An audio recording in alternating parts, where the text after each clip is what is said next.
ಕಾಂಗ್ರೆಸ್ ನಾಯಕರಿಗೆ ಹಣ ಅಕ್ರಮ ವರ್ಗಾವಣೆ ಉರುಳು. ಸೋನಿಯಾ ಗಾಂಧಿ ರಾಹುಲ್ ಗಾಂಧಿಗೆ ನೋಟಿಸ್ ಜಾರಿಯಾಗಿದೆ. ಎಲ್ಲಿಂದ? ದೆಹಲಿ ಹೈಕೋರ್ಟ್ನಿಂದ ಸೋನಿಯಾ ಮತ್ತು ರಾಹುಲ್ ಗಾಂಧಿಗೆ ನೋಟಿಸ್ ಜಾರಿಯಾಗಿದೆ. ಮುಂದಿನ ವಿಚಾರಣೆ ಮೇ 8ಕ್ಕೆ ನಿಗದಿ ಮಾಡಿದೆ ಕೋರ್ಟ್.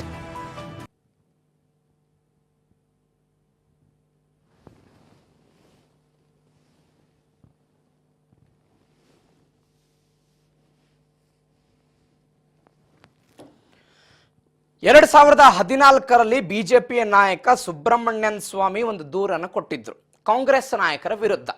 2014ರಲ್ಲಿ ಆಗಿದ್ದು. 2021ರಲ್ಲಿ ಇದರ ತನಿಖೆಯನ್ನು ಇಡಿ ಶುರು ಮಾಡುತ್ತೆ.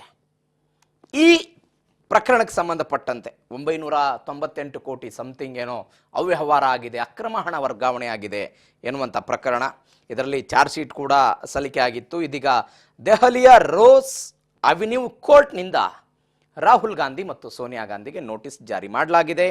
8ನೇ ತಾರೀಕಿಗೆ ವಿಚಾರಣೆ ಇದೆ.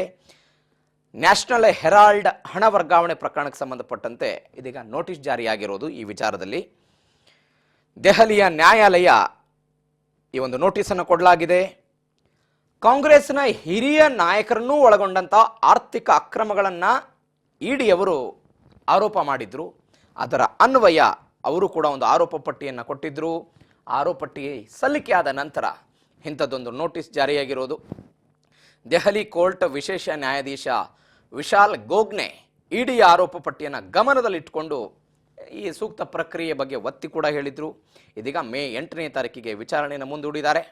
ಇದೀಗ ಅವತ್ತು ಮೇ 8ನೇ ತಾರೀಕಿಗೆ ಆರೋಪಿಗಳ ಕಾನೂನು ಪ್ರತಿನಿಧಿಗಳು ವಕೀಲರೇನು ವಾದ ಮಾಡ್ತಾರೆ, ಅದಾದ ನಂತರ ಸಮನ್ಸ್ ನೀಡೋ ಬಗ್ಗೆ ನಿರ್ಧಾರ ಮಾಡ್ತಾರೆ ಎನ್ನುವಂಥದ್ದು. 2014ರಲ್ಲಿ ನಾನು ಅವಾಗಲೇ ಹೇಳಿದೆ, ಬಿಜೆಪಿಯ ನಾಯಕ ಸುಬ್ರಹ್ಮಣ್ಯನ್ ಸ್ವಾಮಿ ಅವರು ಅವತ್ತೊಂದು ದೂರು ಕೊಟ್ಟಿದ್ದರು. ಆ ದೂರಿನಿಂದ 2021ರಲ್ಲಿ ತನಿಖೆ ಶುರುವಾಗುತ್ತೆ, ಇಡಿ ಆಗುತ್ತೆ.